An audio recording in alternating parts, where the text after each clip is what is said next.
Bonjour à toutes et à tous, bienvenue sur KTV, Kwezi FM, le 106.9 pour un temps de parole toujours en direct, à la radio, à la télévision. Notre invité ce matin n'est autre que Yohan Delhomme, c'est le représentant chargé de mission, je crois, auprès de la CIMAD. Yohan, bonjour. Bonjour. Merci d'avoir accepté notre invitation. Vous n'avez pas le sourire ce matin. Ce qui s'est passé ce week-end à Tsinkura vous choque terriblement. Oui, nous choque et on a été surpris hier dans nos locaux de voir arriver 50 Comoriens, une trentaine d'enfants, 32 exactement, et une quinzaine d'adultes qui étaient venus depuis Tsinkura demander le soutien de la CIMAD dans une situation très compliquée, une situation où on les a expulsés de leur lieu de vie le 10 janvier et quelques jours avant, de manière pacifiste ou non. Ils ont été expulsés dans les différents villages autour de Tsinkura et depuis un mois, ils essayent de faire revenir leurs enfants tôt le matin et d'aller les chercher le soir pour que, au moins, même s'ils ont des problèmes de logement, ils puissent scolariser leurs enfants. Et depuis hier, ce serait très compliqué, voire impossible, que leurs enfants aillent à l'école. Et on a même eu de nouvelles destructions de bangas, voire des bangas brûlés. D'après ce qu'on nous a dit à Tsinkura dimanche. Alors on va regarder ensemble les photos, ça c'est les photos de la CIMAD, mais il y en a d'autres photos, Winnie, de ce qui s'est d'abord passé dimanche du côté de Tsinkura, effectivement, où on voit cette opération T-shirt rouge qui allait effectivement détruire les bangas de ces personnes en situation irrégulière sur le territoire. Vous vouliez réagir. Ils ne sont pas forcément en situation irrégulière. Oui, c'est une information très importante. Il faut vraiment faire attention à comment on traite cette information, parce qu'on a pu le constater dans les personnes expulsées, dans les enfants qui sont à l'école. Il y a des personnes en situation régulière qui nous ont montré leur titre de séjour, et il y a des enfants français. Il y a plusieurs enfants français qui ont été expulsés de chez eux, qui sont maintenant à la rue dans une situation de logement catastrophique. Français parce qu'ils sont nés sur le territoire. Français, il y en a qui vont devenir français. La plupart sont nés sur le territoire, et d'autres qui sont déjà français, qui ont leur carte de nationalité française, qui sont des citoyens français, qui ne peuvent plus aller à l'école et qui n'ont plus de chez eux. Alors c'est quoi la solution, Yohan ? Parce que on peut entendre aussi, j'allais dire, on peut comprendre le ras-le-bol de certaines personnes qui se sentent envahies. On peut comprendre également la douleur et la tristesse de ces gamins qui vont plus à l'école. On a le sentiment qu'on est toujours entre le marteau et l'enclume. On ne sait pas ce qu'il faut faire. On ne sait plus ce qu'il faut penser. Oui, c'est sûr, et on n'est pas dans une situation de tout noir, tout blanc. On est allé rencontrer sur le terrain les Comoriens, les Mahorais, pour savoir ce qui s'était passé, pour avoir les avis des deux côtés, pour comprendre un peu la situation, car il y a des difficultés de logement, il y a des difficultés à l'école qu'il ne faut pas nier, il y a des problèmes, mais la solution n'est certainement pas d'expulser des dizaines de familles, dont des personnes en situation régulière, dont des Français. Et ce qui nous a le plus choqué, en fait, marqué, c'est que les personnes, le collectif de Mahorais avait alerté les pouvoirs publics, la gendarmerie, la préfecture, je crois, en tout cas la mairie, pour dire nous allons passer à l'acte, nous allons expulser ces personnes sans le concours de la force publique. Et il n'y a pas eu de réaction visible, en tout cas de réaction forte des pouvoirs publics. Laisser cette situation entre les personnes sans intervention de la force publique, pour nous c'est très dangereux. Alors on va continuer à voir les photos, mais vous allez voir que y avait la force publique qui était sur place, il y avait les gendarmes. On a des photos où on a les gendarmes qui accompagnent effectivement les gens. Vous allez voir, les images vont défiler. Regardez, il y a les gendarmes qui sont présents au milieu de l'opération T-shirt rouge. Donc ils étaient avertis et ils étaient sur place. Regardez, ces photos, on ne les a pas inventées, hein. Oui, ils étaient sur place et un de nos bénévoles a pu rencontrer un gendarme qui lui a dit qu'il était triste, qu'il ne pouvait rien faire. C'était une situation vraiment triste, mais qu'il n'avait pas les moyens d'intervenir. Ils sont sur place, certes, mais il n'y a pas d'intervention pour protéger les biens des personnes. Il n'y a pas eu d'intervention pour le moment, on va voir, concernant la scolarisation des enfants. Donc on espère en tout cas une réaction des pouvoirs publics.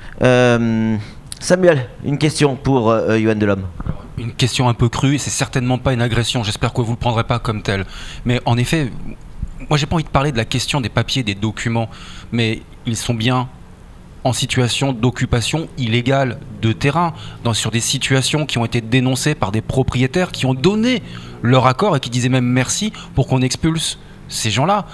Donc il y a bien une problématique qui est au-delà de l'identité. Il y a une problématique, mais il y a aussi des procédures, il y a des lois, il y a des textes, on ne peut pas expulser les personnes de cette manière-là, il y a des façons de faire. Si demain vous ne pouvez plus payer votre loyer le 5 du mois et le 6 on vous demande de partir et on vire physiquement, qu'est-ce qui va se passer? C'est que vous êtes en situation Je suis entièrement d'accord. Donc on a des choses à respecter, c'est pour ça que l'intervention publique est importante à ce moment-là, mais ce ne sera pas une intervention des forces de l'ordre, je ne parle pas que de ces interventions-là, je parle des situations d'apaisement où les différents acteurs, qu'ils soient de la municipalité, qu'ils soient de la préfecture, qu'ils soient du service du domaine religieux, doivent intervenir pour surtout détendre l'atmosphère, pour calmer les situations, pour reprendre le dialogue, parce qu'à l'heure qu'il est, le plus important c'est justement de faire baisser la tension. Alors, ces gens qui venaient chez vous, qui sont venus hier soir chez vous, qu'est-ce qu'ils vous demandaient, qu'est-ce qu'ils attendaient de vous? Ils attendaient Chez vous, c'est la CIMAD, évidemment. Oui, dans les locaux de la CIMAD. Ils attendaient de l'aide. Ouais. Ils étaient désemparés, ils essaient de se loger tant bien que mal. Ils ne pouvaient même plus scolariser leurs enfants. Certains avaient perdu tous leurs habits et leurs documents administratifs dans le feu du Banga. Donc ils demandaient de l'aide alimentaire, de l'aide vestimentaire, de l'aide juridique, de l'aide médiatique. Ils voulaient parler aux médias, ils voulaient faire connaître la situation, puisque c'est quelque chose qui se développe, qui n'est pas d'aujourd'hui, mais qui, dans d'autres villages, il y a les mêmes procédures qui se mettent en place d'organisation de villageois. Et donc ils voulaient tirer la sonnette d'alarme et surtout dire nous sommes dans une situation vraiment catastrophique, aidez-nous. Alors, quelle est la réponse de la CIMAD vis-à-vis des autorités, puisque les personnes qui sont propriétaires des terrains où étaient posées ces constructions illégales avaient saisi les autorités, justement pour demander à ce que les choses se fassent en règle. Ils n'ont pas été entendus, c'est pour ça que l'opération T-shirt rouge est mise en place, parce que les autorités ne bougeaient pas. Quelle est la position de la CIMAD vis-à-vis des autorités ? Nous avons déjà rédigé les courriers, nous allons les envoyer ce matin à l'adresse de la maire de Chiangui, à l'adresse du préfet, pour leur faire part de constats qu'on peut poser, des nouvelles informations qu'on a. Ils sont déjà au courant. Ils sont déjà au courant, mais je pense qu'il y a une difficulté à savoir comment ils peuvent intervenir, comment ils doivent intervenir. Ouais. Et pour nous, c'est maintenant qu'ils doivent prendre les choses en main, que ça se sache, qu'ils aillent sur le terrain, puisque sinon, il y a vraiment des risques certains. Quel type de risque on pourrait avoir ? Mais la crainte, c'est en plus de ces difficultés de logement, d'accès à l'éducation, c'est des questions d'atteinte à la personne, puisque évidemment, si les Comoriens se défendent, il y a vraiment un risque d'affrontement, et c'est tout ce qu'on veut pas. Et eux, c'est ce qu'ils ne veulent pas non plus. Il n'y a pas de personnes qui vont essayer de résister physiquement. Ils savent qu'il faut passer par des biais plus calmes. Vous avez senti ça sur le terrain, en tout cas avec les gens que vous avez discuté, le risque d'affrontement physique ? Non, moi je n'étais pas sur le terrain, c'est les bénévoles qui sont allés sur le terrain. On n'a pas eu ces échos-là. Pour l'instant, les personnes sont assez intelligentes pour savoir qu'il faut prendre les choses calmement.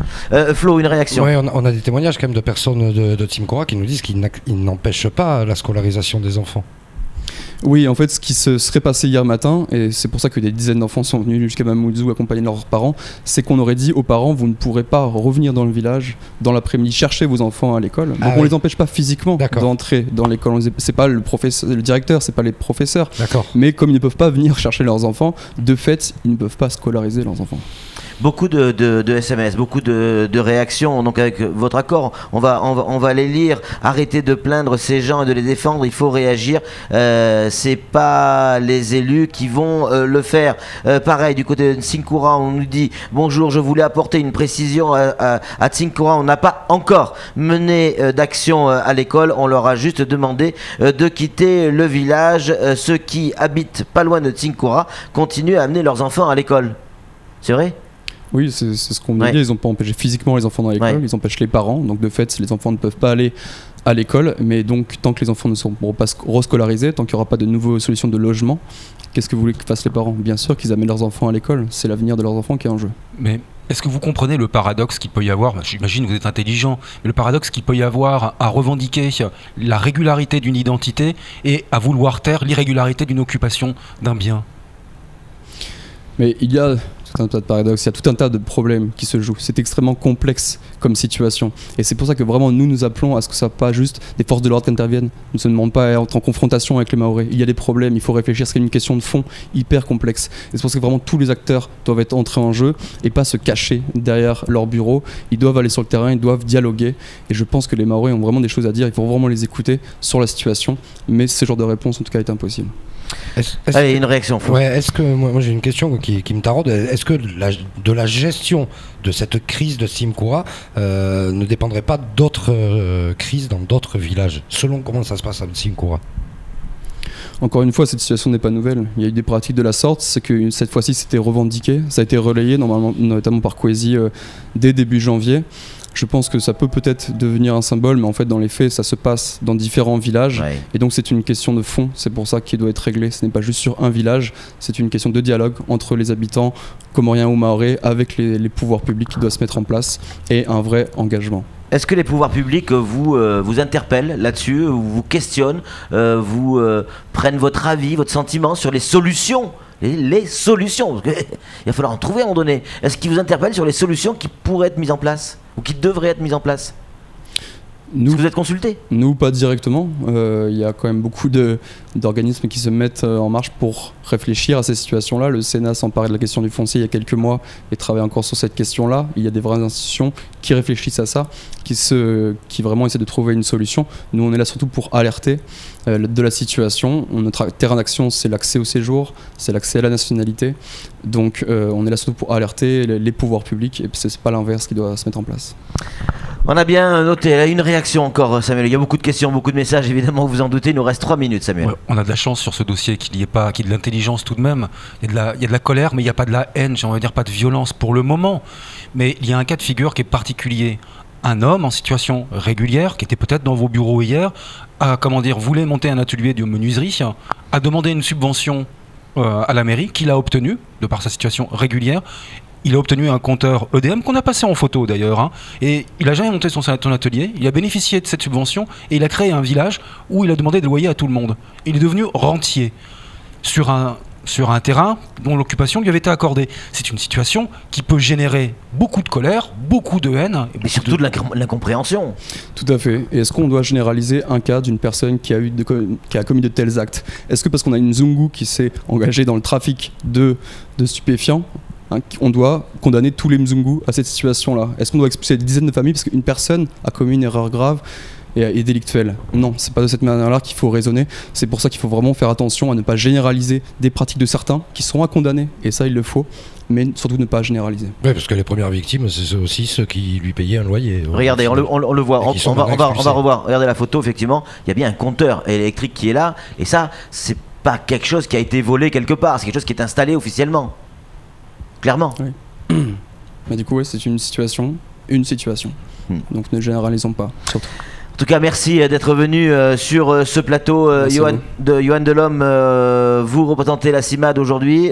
Vous avez du boulot. Et mon petit doigt me dit que vous allez en avoir de plus en plus de boulot. Allez, c'est tout pour ce temps de parole. Tout de suite, la suite de nos programmes.